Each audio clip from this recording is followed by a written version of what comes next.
우리가 창세기 16장의 사건을 지난주에 이어서 함께 생각을 하려고 합니다. 16장은 크게 두 부분으로 나누어져 있습니다. 몇 부분이라고요? 두 부분.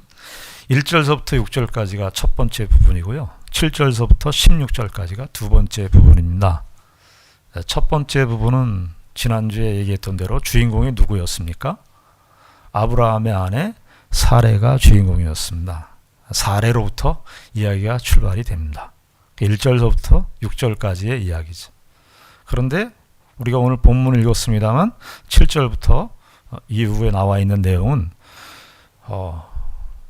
공교롭게도 참 예상을 좀 약간 벗어나는 누구의 이야기냐 하면 사레의 여종 하갈의 이야기를 기록하고 있습니다.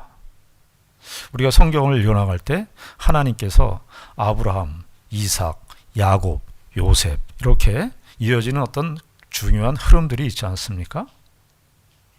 아브라함을 통해서 하나님 나라의 약속을 주셨고 지금 이삭을 통해서 이제 흘러갈 것이고 그런 이 쭉 흐름이 있는데 오늘 이야기는 그 하나님의 약속과는 배제된 이 하갈의 이야기를 기록하고 있습니다. 성경은 하나님의 구원에 관한 역사를 진술하고 서술하고 거기에 중심을 둬서 이야기를 하고 있습니다만 그렇다고 하여 하나님의 약속에 들어와 있지 않는 사람 무관심하신가? 하나님의 약속과 이렇게 연결되어지지 않는 하나님의 약속과 연결되어지지 않는 영혼들에 대해서는 하나님이 관심이 없으신가? 여러분, 우리가 기독교인들이 하나님을 생각할 때 하나님을 너무나 배타적인 하나님으로 생각할 수 있는 오류에 빠지는 경우가 많아요. 하나님은요, 우리의 성도들을 하나님께서 그의 백성들을 지키시는 하나님이시기도 하지만 하나님은 그런 제한적인 성도들만을 지키시고 성도들의 구원만 관련하시는 그런 하나님일까요? 하나님은 우리의 구원과 관련되어서 일하시지만 하나님은 이 세상 전체를, 온 세상의 인류를 다 감찰하시고 다스리시고 보고 계시고 살피시는 그런 하나님입니다. 하나님의 백성들이 자칫 잘못 생각하면 우리만의 하나님, 나만의 하나님, 교회만의 하나님. 그래서 이 세상은 다 타락한 세상이고 심판받을 세상이니까 이 세상은 전혀 하나님하고 상관없는 영역, 상관없는 범위로 이렇게 제한시켜 버릴 수가 있어요. 이거 굉장히 조심해야 되는 거예요. 네. 여러분 마가복음에 9장 보면 예수님께서 제자들과 함께 한 2년여간을 같이 이제 사역을 하셨어요. 예수님과 제자들이 아주 친밀해져서 예수님과 제자들 사이에 이렇게 패밀리가 형성이 됐습니다. 예수님의 제자 그룹이 형성이 됐어요. 그런데 예수님께서 민간에 기적을 많이 행하시고 하나님의 복음을 전파하고 하는데 멀리서 예수님의 제자 그룹에 속하지 않았지만 예수님을 멀리서 좋아하고 따르던 사람들도 많았습니다. 그런데 그 중에 한 사람이 예수님의 이름으로 병을 고치고 사역을 했던 거예요. 이적을 행했던 거예요. 근데 예수님의 제자들 그룹이 말이죠. 예수님의 제자 그룹이 예수님에게 와서 이러는 겁니다. 우리의 그룹에 속하지 않는 사람들이 우리의 제자 그룹에 끼어들지 않는 사람이 예수님의 이름으로 지금 일을 하고 있는데 우리가 가서 제지해야 되겠습니다. 예수님이 뭐라고 말씀하셨습니까? 야, 진짜 걔 제지해야 되겠다. 야, 그 우리의 제자 그룹에 속하지 않는 사람들이 저렇게 하니 안 되겠다. 예수님께서 야, 가서 이름 적어와. 그렇게 말씀하시지 않았습니다. 예수님께서 뭐라고 말씀하시냐면은 유명한 말씀이에요. 나를 반대하지 않는 자는 나와 함께하는 자다. 여러분, 우리가 기독교인들이 우리가 성경을 통해서 하나님의 구원의 역사, 특별 은총에 관한 이런 말씀들을 우리가 듣고 배웁니다. 그러나 우리가 생각할 때에 하나님을, 우리의 교회의 하나님, 열려있는 사고를 가져야 될 필요성이 있습니다. 여러분, 사도행전에 보면은 예수님께서 부활 승천하시고 난 다음에 제자들에게 사명을 부여하시죠. 그러면서 너에게 성령이 오실 것을, 사도행전 2장에서 이제 오순절 성령이 오시기 전에, 그 오시기 전에 예수님께서 하신 말씀이 중요해요. 사도행전 1장 8절 아주 유명한 말씀이죠. 하나님의 복음이 너에게 임하면, 하나님의 성령이 너에게 임하면 너희들은 예루살렘과 온 유대와 그 다음에 뭐도요? 사마리아와 땅끝까지 하나님의 복음을 증거해라, 그렇게 말했습니다. 근데 사람들은 자꾸 이 흑백 논리에 익숙해 있어가지고 나를 명백하게 지지하지 않는 사람은 반대하는 사람이라고 생각을 해요. 이 세상의 논리와 사고가 그렇게 흘러가요. 나한테 명백하게 내 입장을 이렇게 같이 내 생각에 동조하지 않는 사람은 반대하는 사람이다. 예수님은 뭐라고 말씀하셨습니까? 예수님은 나를 반대하지 않는 사람은 나와 함께하는 사람이다. 나와 함께하는 사람이다. 예수님께서 오셔서 유대인과 사마리아인 견원지간이었습니다. 견원지간이에요. 아주 유대인과 사마리아인 같은 이스라엘 땅에 살고 있지만 같이 그 길을, 유대인들은 사마리아 땅을 가지도 않는 사람들이었습니다. 근데 예수님이 오셔서 유대인과 사마리아의 벽을 허시고, 예수님께서 이 땅에 오셔서 하늘과 땅이 담이 쌓여 있는데 그 하늘과 땅의 담을 허무셨어요. 그리고 사람과 사람 사이에 담도 허무셨어요. 모든 민족의 이 담을 예수님께서 다 허셨어요. 그 당시 때 세계관이라고 하는 것은 유대인과 이방인 이렇게 생각했는데, 유대인과 이방인의 담을, 그 막혀있는 담을, 에베소 2장에 보면 막혀있는 담을 허무셨어요. 아브라함과 사라의 이야기도 중요하지만 여기 16장 7절 이하에 나오는 하갈의 이야기도 매우 중요한 말씀입니다. 여러분, 하갈은 물론 아브라함의 약속에 제외된 사람이에요. 그러니까 하나님께서 하갈의 이야기는 제쳐버리고, 여기 하갈이 광야에서 고통당한다, 광야의 고통에 외면하고, 고통당하는 자의 소리를 듣지 않으시는 그런 배타적인 하나님이신가? 우리가 이 16장 7절 이하에 나오는 하갈의 이야기를 보면서 하나님은 우리가 가진 생각, 우리가 가진 카테고리, 우리의 편견, 우리의 입장이라고 하는 거, 우리의 스탠드라고 하는 거, 이것보다 넓고 광대하시며 온 세상의 모든 자를 품으시는 하나님의 사랑을, 하나님의 역사를, 하나님의 크고 넓으신 섭리의 경륜을 우리가 보게 되는 것입니다. 여러분, 하갈은 여기 16장 7절부터 보시면은요, 누가 등장합니까? 참 16장 1절부터 6절까지 아브라함과 사라의 영역 속에서는 하나님이 등장하지 않아요. 근데 7절에 보면은 여호와의 사자가 광야의 샘물 곁 곧 술길 샘 곁에서 그를 만나, 이렇게. 여기 만난다는 말이 문장의 끝에 되어 있지만은요, 원래 7절에 보면은 만나러 가시는 여호와의 사자가 문장의 초두에 나와요. 여호와의 사자가 몇 번 나옵니까? 여호와의 사자 7절, 그 다음에 9절에 보면 여호와의 사자, 10절에 여호와의 사자, 11절에 여호와의 사자. 여호와의 사자, 말락 아도나인데 이 여호와의 사자라는 말이 제일 처음에 등장하는 부분이 바로 이 하갈이에요. 하갈.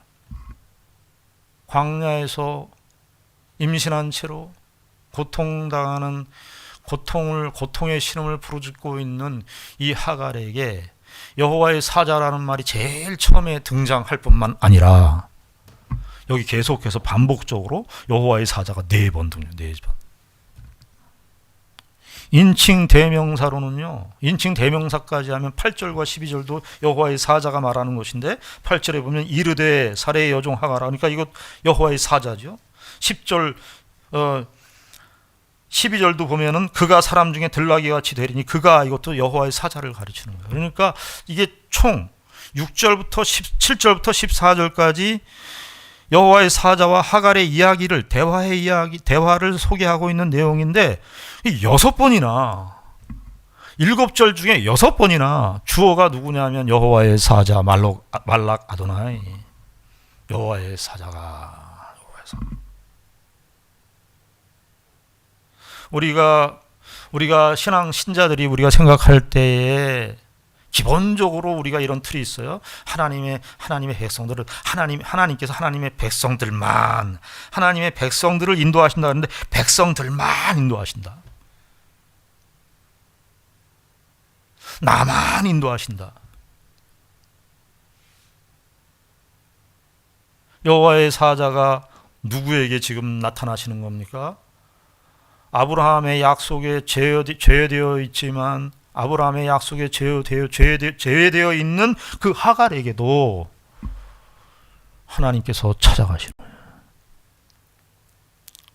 예수님께서, 마치 저는 이 본문을 보면서요, 어떤 신약의 본문이 생각이 나느냐 하면은 예수님께서 요한복음 4장에 보면 그 당시에 유대 백성들이 거의 무시하고 멸시했었던 그 사마리아 지역을 통과하면서 사마리아 지역을 가시면서 사마리아 지역에 또 어떤 여인입니까? 5 남자를 섬기고 있었던 그 한 여인을 예수님께서 그 여인을 찾아가시는, 거기에서 하나님 나라의 복음을 그 여인에게 찾아가시는 주님의 모습을 우리가 여기 창세기 16장 이 하갈에게 찾아가시는 이 하나님, 이 모습을 통해서도 같이 확인하게 되는 것입니다. 자, 그런데 여호와의 사자가 하갈에게 나타나서 뭐라고 말합니까? 8절에 보니까 이르되 사레의 여종 하갈아, 내가 어디서 왔으며 어디로 가느냐. 8절에 이게 사레의 여종 하갈아, 우리가 한글 성경은 이렇게 표현할 수밖에 없지만 원래 히브리어 성경은 하갈이라는 말이 먼저 등장해요. 하갈아. 그러니까 여호와의 사자가 그 여인의 신분보다 사레의 여종이라고 하는 그 사회적 신분보다 여호와의 사자, 즉 하나님께서는 이 하갈이라고 하는 존재 그 자체를 먼저 중심을 두고 초점을 두고 먼저 찾아가시는 것을 보게 됩니다. 이거와 비교되는 장면이 16장 1절부터 6절까지에 나오는 내용인데 아브라함의 언급과 사레의 언급에서는 하갈이라는 이름이 등장하지 않습니다. 아브라함이 사레가 하갈을 볼 때 하갈이라는 이름이 아예 없어요. 16장 2절에 보면은 사레가 아브라함에게 이르되 여호와께서 내 출산을 허락하지 아니하셨으니 원하건대 내 여종에게 들어가라. 내 여종에게 들어가라. 아브라함도 어떻게 고백합니까? 16절에 보시면 아브라함이 사레에게 이르되 당신의 여종은 이름으로 부르지도 않았어요. 아브라함과 사라 공동체, 그 당시 때 하나님의 언약 공동체, 하나님의 교회라고 할 수 있습니다. 하나님의 교회인데 사회적 신분, 그 당시에 사회적 신분으로 사람을 규정하는 그런 흐름들이 있는 것이죠. 사레도 하갈을 볼 때 하갈이라고 부르지 않고 내 여종, 아브라함도 당신의 여종, 여러분, 예수 그리스도께서 이 땅에 오셔서 복음을 증거하셨을 때 1세기 때요. 1세기 때에 노예들이 많았습니다. 노예들이. 한번 생각해 보세요. 예수 그리스도 기독교 교회 1세기 때 교회가 어떻게 구성되어 있을 것 같습니까? 1세기 때 교회는 민족적으로도 다양해요. 민족적으로도 다양하고요.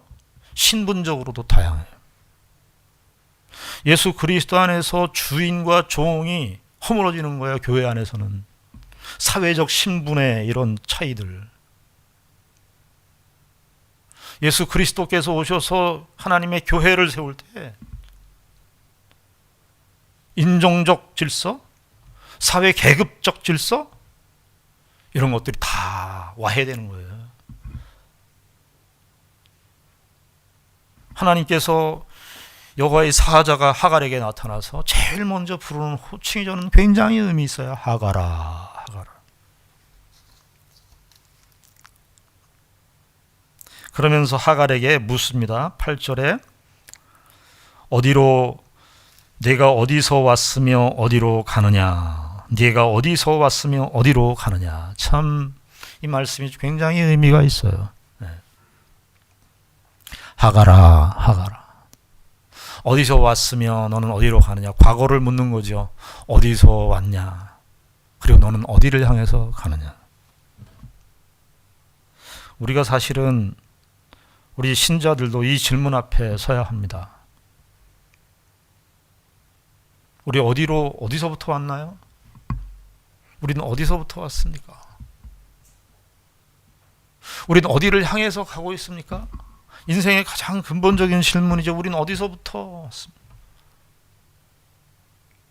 저와 여러분들은 어디서부터 왔습니까? 우리는 어디를 향해서 가고 있습니까? 우리의 지금은 무엇입니까? 이런 질문들을 던지는 것이죠. 그러니까 하갈이 뭐라 그러냐면 답이 이렇게 되어 있어요. 나는 내 여주인 사례를 피하여 도망합니다. 도망합니다. 도망했다. 도망간다. 이 하갈이 여주인 사례를 피해서 도망한다. 도망자 신세. 좀 더 확대해 보겠습니다. 이 하갈의 이 표현, 사실은 이 하갈에게 있어서 아브라함 공동체를 피하여 도망한다는 것은 사실은 하나님을 피하여 도망하는 것과 마찬가지인데, 도망하는 거예요. 도망.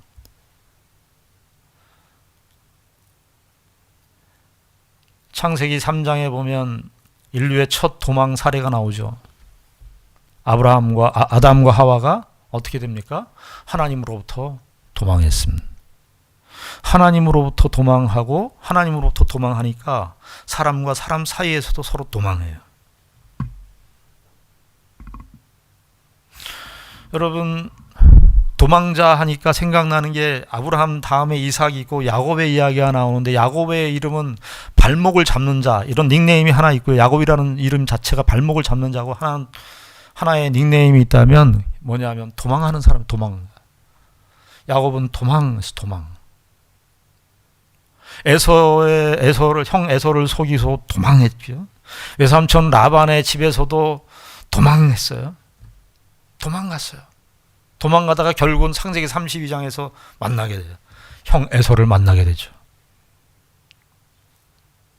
창세기 35장 1절에 보면 야곱에게 하나님께서 이렇게 말씀하십니다. 하나님이 야곱에게 이르시되 일어나 베델로 올라가서 거기 거주하며 에서의 낯을 피하여 도망하던대.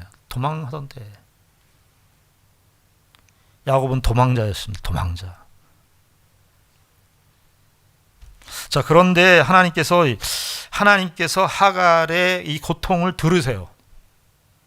고통을 들어주십니다. 나중에 이제 하갈이 하나님께서 나의 고통을 들어주셨다, 나를 살피시는 하나님이라고 고백을 합니다만, 하나님께서 이 하갈의 고통을 들어주시지만 하갈의 문제가 없었습니까? 우리 9절 말씀을 보겠습니다. 9절 말씀 보시면 여호와의 사자가 그에게 이르되 내 여주인에게로 돌아가서 그 수하에 복종하라. 여호와의 사자가 그에게 이르되 내 여주인에게로 돌아가서 그 수하에 복종하라. 이게 여호와의 사자, 즉 하나님께서 하갈에게 내리신 진단이었습니다. 우리는 하나님께서 우리의 고통을 들어주시기만을 원해. 내 아픔을 하나님 위로해 주시고 내 슬픔을 하나님 회복시켜 주시고 어루만져 주시고 쓰다듬어 주시고 위로해 주시기만을 바래. 물론 하나님께서 우리의 고통을 들으시고 우리의 한숨을 들으시고 우리의 아픔을 들으시고 응답해 주시는 하나님이시기도 하지만, 그렇다고 해서 하나님의 백성들이 정작 가야 할 그 문제의 그 자리에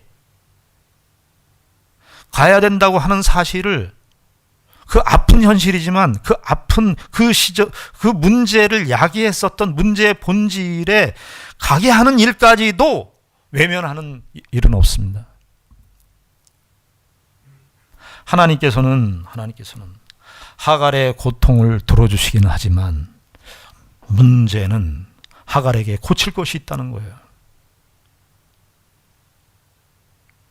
우리가 이런저런 우리의 삶의 애환들을 겪고 어려움들을 겪습니다만, 신자들이 그럴 때마다 하나님 우리의 고통을 들어주시고 하나님 우리를 위로해 주시고 이런 기도를 많이 합니다만, 신자들이 그 속에서 기억해야 될 것은 내가 결국 삶의 문제가 어디에서부터 시작되었는가.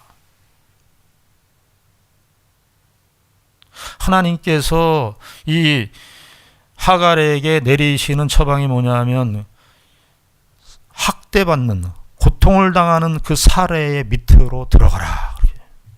여기 9절에 보면은 좀 더 실제적인데 그 수하에 복종하라. 그 손들 밑에 들어가라.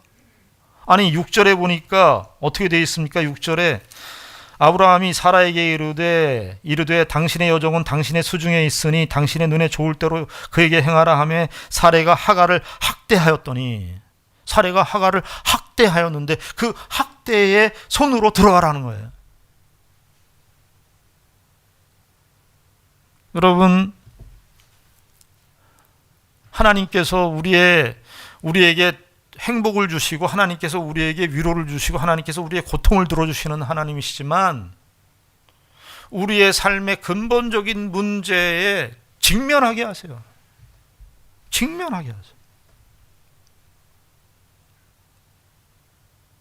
사레가 여주인의 고통, 여주인의 학대를 피해서, 하갈이 여주인의 학대를 피해서 도망왔지만 도망가는 것으로는 해결이 안 되는 거예요. 도망가서 그 하나님을 만나서 거기서 고통을 위로받고 하는 것으로 자기의 인생에 닥쳐진 문제를 해결될 수는 없습니다. 하나님께서 내리시는 처방은 거기에 들어가라는 거예요. 다시 그 사례의 수하에 복종해라.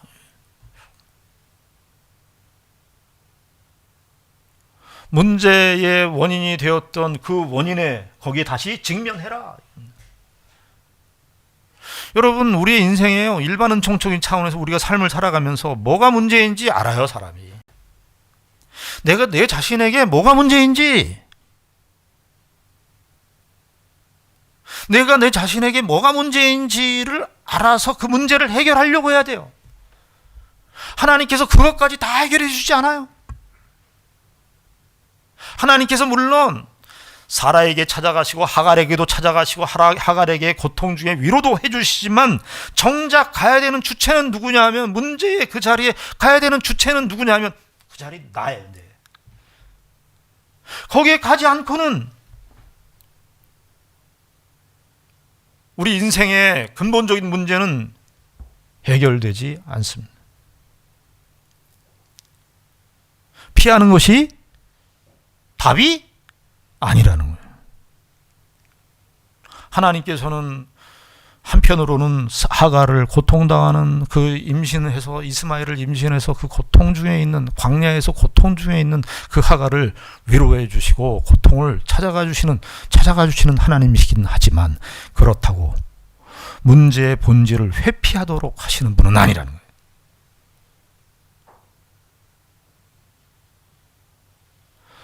하갈은 사례의 수하로 들어가는 것입니다. 종으로 들어가는 것입니다.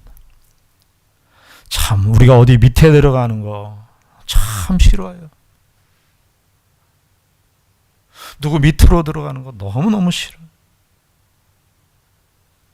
우리가 여러분 예수 그리스도의 종들입니다. 우리가 예수 그리스도의 종이고 하나님의 종입니다. 하나님의 종인 건 다 감사하게 받아요. 그리스도의 종이라는 거 감사하게 받는데 사람에게 종 노릇하는 건 하지 않으려고 그래요.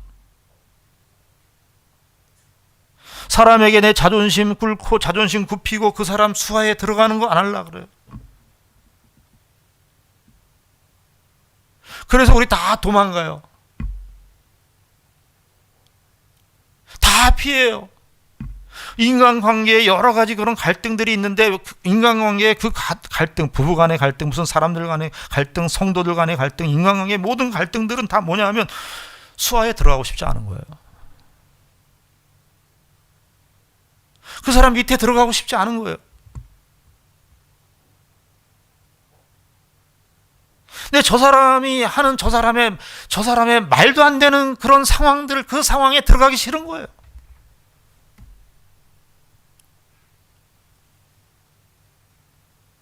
여러분, 예수 그리스도의 종이라는 거는 다 감사하게 받아들이는데 사람의 종 노릇해라. 여러분, 이 하갈은 물론 하나님의 약속에 제외된 사람이지만 우리에게 있는 본성이기도 합니다. 이 하갈적 본성.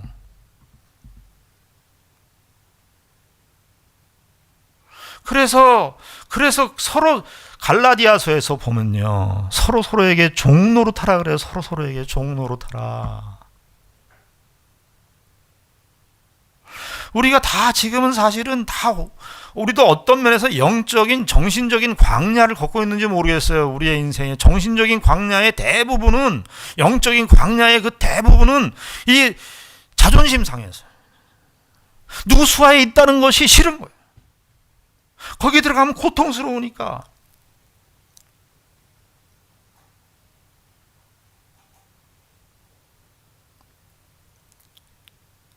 이 수하에 복종하라. 이게 핵심이에요. 수하에 복종하라. 여기 이 명령을 하실 때 여호와의 사자가 명령할 때는 두 가지 명령으로 썼어요. 9절에 보면 이 수하에 복종하라. 이거 이제 수하에 복종하라 이렇게 한 번만 이렇게 번역이 되어 있지만 사실은 돌아가라. 이게 또 명령이에요. 돌아가라. 복종하라.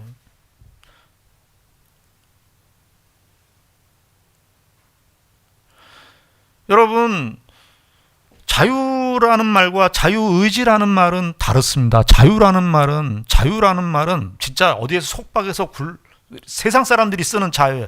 속박에서 벗어나서 마음대로 누구의 눈치도 안 보고 내 마음대로 살고 싶은 게 일반의 자유의 개념입니다.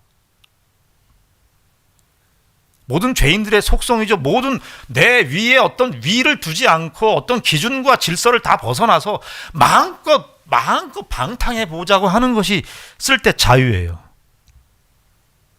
자유의지는 뭐냐 하면 내가 그 자유를 쓸 수 있음에도 불구하고 섬김으로써 자유를 확보하는 것이 자유의지예요. 여러분, 예수님께서 정말 자유의지를 쓰셔서 이 땅에 오셨습니다. 예수님께서 이 땅에 오셔서 우리를 구원하실 때 어떻게 하셨습니까? 우리 인간의 밑으로 들어오셨어요. 밑으로.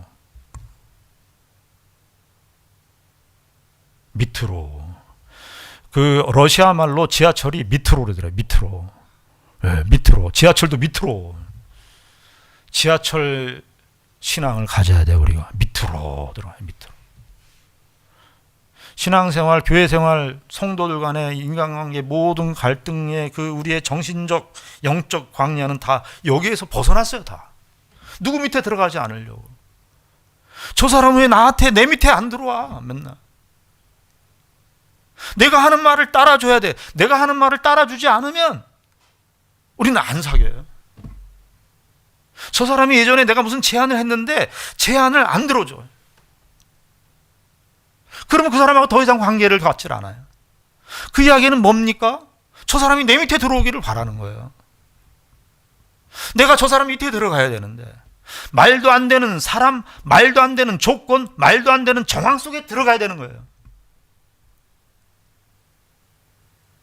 하나님께서 하갈에게 명령하신 것은 그거예요. 돌아가라, 돌아가라.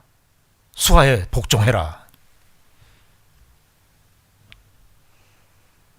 여러분, 그래서 하나님께서 이 하갈에게 축복을 주십니다. 우리가 사실은 하나님의 축복, 하나님의 복 이렇게 얘기하지만요, 하나님의 복이 크게 두 가지, 성경에서 두 가지 측면에서 써요. 하나는 뭐냐 하면 히브리어로 바락이라고 하는 단어고, 두 번째가 아슈레라는 단어예요. 이 바락이라고 하는, 축복이라고 하는 이 단어는 주어진 거예요. 주어진 거. 뭐 햇빛, 태양, 바람, 뭐 비 이런 거 다 주어진 축복이에요. 근데 아슈레라고 하는 이 복은 우리가 누리는 복이에요. 우리가 누리는 복. 우리가 어떻게 행동하느냐에 따라서 누릴 수도 있고 뺏길 수 있는 복이에요. 근데 우리가 누리는 복이 무엇과 관련이 있냐면, 사람들에게 종노릇해서 섬기는 이 자리를 박탈하면은 이 하나님이 주시는 누리는 복을 누리질 못해요. 하나님이 복을 주시려고 그러는데 자존심 상해서 그 사람 밑에 안 들어가. 그 사람하고 더 이상 관계를 맺고 싶지 않아. 그 사람만 생각하면 막 신물이 나고. 그러면요, 계속해서 그냥 광야에 계시는 거예요.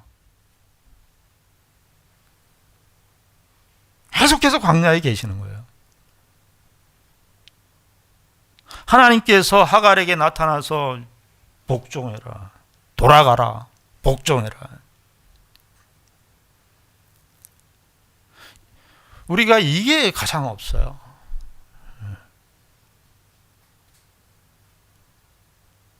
여러분, 그러니까 하갈이 이제 돌아간다고 하니까 하나님께서 어떻게 합니까? 하갈을 통해서도 많은 민족을 주시겠다. 물론 하나님 나라의 약속과는 다른 흐름입니다만, 하나님께서요, 나중에 이제 21장에 보면 결국은 이 하갈과 이스마엘이 분리가 됩니다. 그럼에도 불구하고 그때도 또 하나님의 사자가 나타나서 하갈과 이스마엘에게 축복을 주십니다. 우리 다 축복 받고 싶잖아요. 우리 다 복 받고 싶잖아요. 알려드릴게요, 비결을. 자존심 세우시면 안 돼요.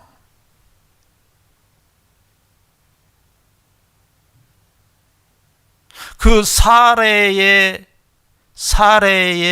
그 학대, 너무나 고통스러운 그 학대죠. 그 고통스러운 학대에 들어가라. 견뎌내라, 이거예요. 견뎌내라. 우린 꽃길만 찾으려고. 우리 인생에 나 다 편들어주고 내 편만 찾으려고 그래. 내 편만 찾고, 나를 알아주고, 나를 위해서만 존재해주는 사람들만 다 찾으러 다녀. 예전에요, 그런 질문을 누가 했대요. 남대문에, 숭례문이죠. 지금은 이제 남대문인데, 이조 시대 때인가요? 누가 질문을 했대요. 어떤 사람이, 야, 남대문에 들어오는 사람, 숭례문에 들어오는 사람들이 몇 명인지 알 수 있는 사람 얘기해봐라. 그랬더니 거기 보초들도 알 수가 없어요. 거기 숭례문을 지키는 사람도 알 수가 없어요. 근데 그 거상이라고 하는 임상옥 씨가 자기가 알 수 있다는 거예요. 그래서 어떻게 알 수 있냐? 너는 그 사람의 수를 어떻게 알 수 있냐? 거기에 2명밖에 없습니다. 그래. 2명밖에 없대. 어떻게 2명이냐? 그렇게 수많은 사람들이 지나가는데 한 사람은 이씨고 한 사람은 해씨입니다. 그래. 한 사람은 이씨고 한 사람은 해씨다. 그게 누구냐? 그랬더니 나에게 이로운 사람이 있으면 그게 이씨고 나에게 해로운 사람이 이게 해씨입니다. 여러분, 그렇게 인간을 나누는 거 아니에요? 아니에요? 나를 중심으로 해서 정말 이씨하고 해씨밖에 없어. 예. 나를 중심으로 해갖고 이씨하고 해씨, 나에게 이로운 사람, 해로운 사람 멀리하고. 우리의 인간관계라고 하는 것이 다 까놓고 보면 이씨와 해씨 그거 아니에요? 사씨는 없어요. 사례. 수하에 복종하는 사씨가 있어야 되는데. 이런 거 얘기하는 거 아니에요. 섬기고 화장실 봉사하고 이런 거 얘기하는 거 아니에요. 사람하고의 관계에서 하는 얘기예요. 섬김의 실력이 여러분들의 신앙의 실력입니다. 신앙생활을 해오면서요, 지금까지 신앙생활 계속 해오면서 저도 마찬가지지만 목회하면서 계속 드는 질문은 뭐냐면 신앙이 인격에 영향을 미치는지 아니면 다른 말로 하겠습니다. 너무 좋은 말로 써요. 신앙이 우리의 성질에 영향을 미치는지 성질이 신앙에 영향을 미치는지 자존심이 우리의 신앙에 영향을 미치는 건지 아니면 신앙이 자존심에 영향을 미치는 건지 이 싸움이에요. 우린 자존심이 신앙에 영향을 미치는 것 같아요. 결국에는 감정이라 하나님의 역사고 뭐고 소용이 없어. 감정이 내가 말하는 내가 지금 느끼는 감정이 우선인 거예요.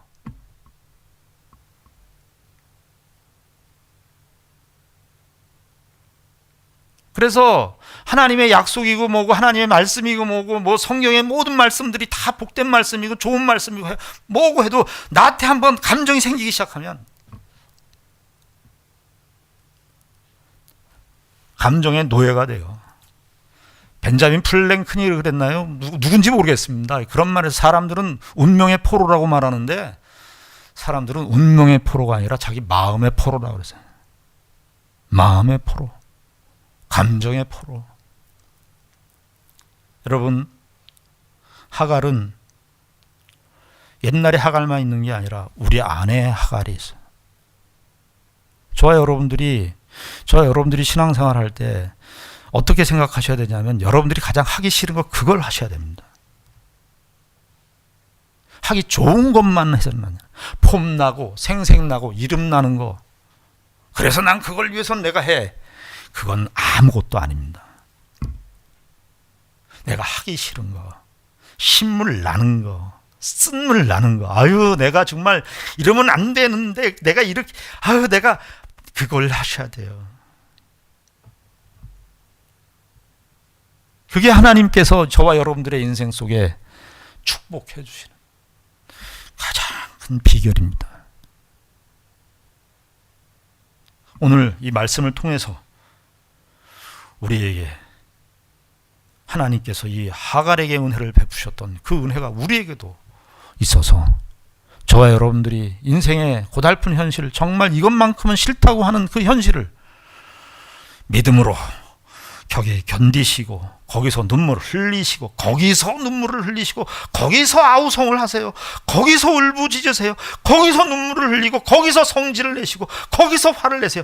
거기서 도망하지 마시고 그곳에서 하나님 나라와 하나님의 은혜와 축복을 누리시는 귀한 은혜가 있기를 바랍니다. 기도하겠습니다. 하나님 아버지 은혜를 감사합니다. 하나님께서 하갈에게 내리신 명령은 사갈의 수하에 들어가라는 것이었습니다. 복종하라는 것이었습니다. 아버지 하나님, 우리에게 주어진 삶의 미션도 똑같습니다.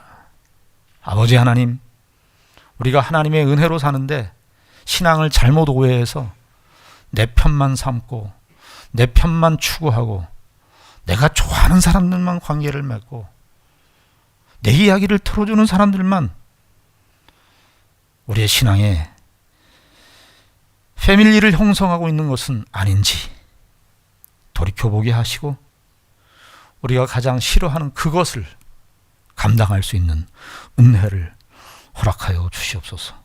예수님 이름으로 기도드리옵나이다. 아멘.